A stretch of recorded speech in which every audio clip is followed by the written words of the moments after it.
ప్రతి రోజు వయసుతో సంబంధం లేకుండా వచ్చావా ఇవాళ కూడా రాకపోతే కనపట్లేదు అని పేపర్లో ఇద్దాం అనుకుంటున్నా.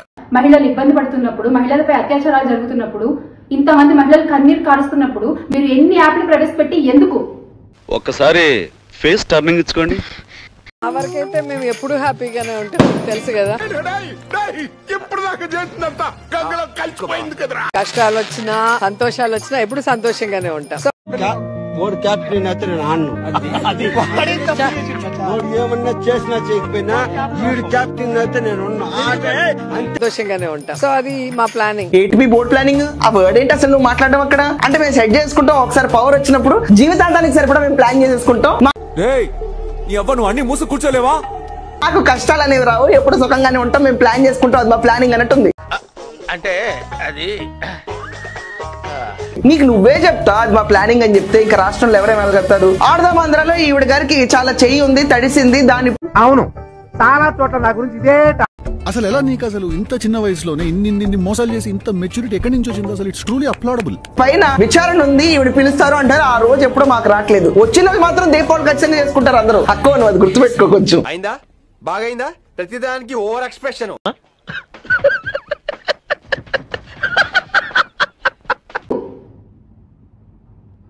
ఏంట్రో గ్యాప్ ఇచ్చా ఏవలా వచ్చింది.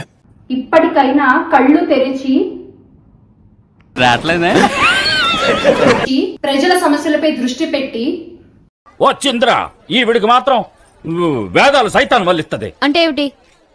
అంటే ఆరాలు తీయకూడదు, వినూరుకోవాలి. ముఖ్యంగా మహిళల కోసం ఆలోచించి మీరు మా రక్షణ కోసం ఏమి చట్టాలు తీసుకొస్తారు, ఏ యాప్లు తీసుకొస్తారు, ఎలా వ్యవస్థను శిక్షిస్తారు, దయచేసి బయటకు వచ్చి చెప్పండి.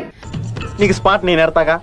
అటు చూడు. వైసీపీ అధికార ప్రతినిధిగా నియమితులైన శ్యామలకి కేవలం అధిష్టానం పంపిన స్క్రిప్ట్ ను మీడియా ముందు చదివినందుకు నెల జీతం ఎంతో తెలుసా? ఒకసారి చూద్దామా? వద్దులేండి ప్లీజ్, ఒకసారి చూద్దాం. వద్దు నా కోసం, ఐఎమ్ హంబుల్ రిక్వెస్ట్. అక్షరాల 3 లక్షల రూపాయలు.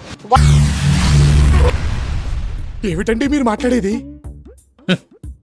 ఆవిడ కరెక్ట్ గానే చెప్పిందిరా. చాలా సేపు సస్పెన్స్ తర్వాత నాకు కూడా అర్థమైంది. అన్నావు చూడు గురుగారు, అప్పుడే నేను నిన్ను కట్ చేయాల్సింది. I did a mistake.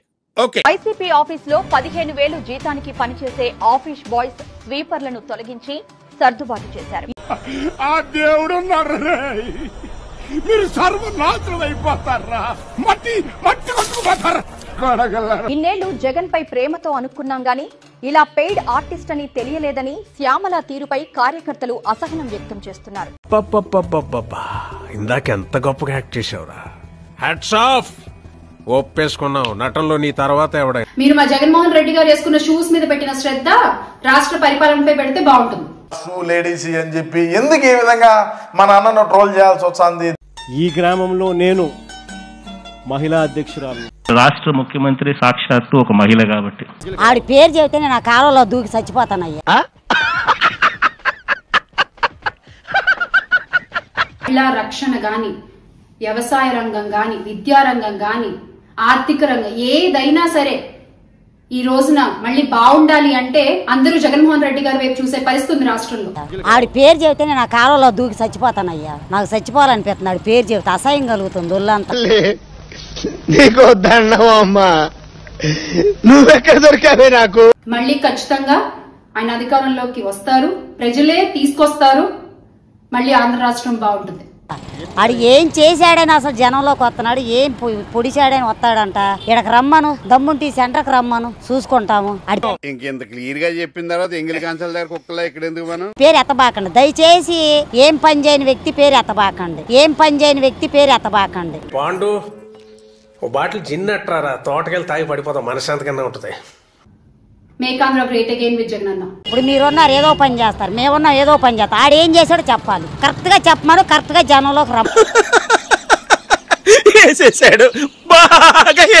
ప్రభుత్వంలో మంచి వాళ్ళు జైలుకి వెళ్తున్నారు, ఇలాంటి నేరస్తులందరూ బయట యథేచ్ఛగా తిరుగుతున్నారు. అతను నా గురించే మాట్లాడుతున్నాడు. ఈ రోజున స్వర్ణాంధ్రప్రదేశ్ కాస్త అత్యాచార ఆంధ్రప్రదేశ్ అయింది.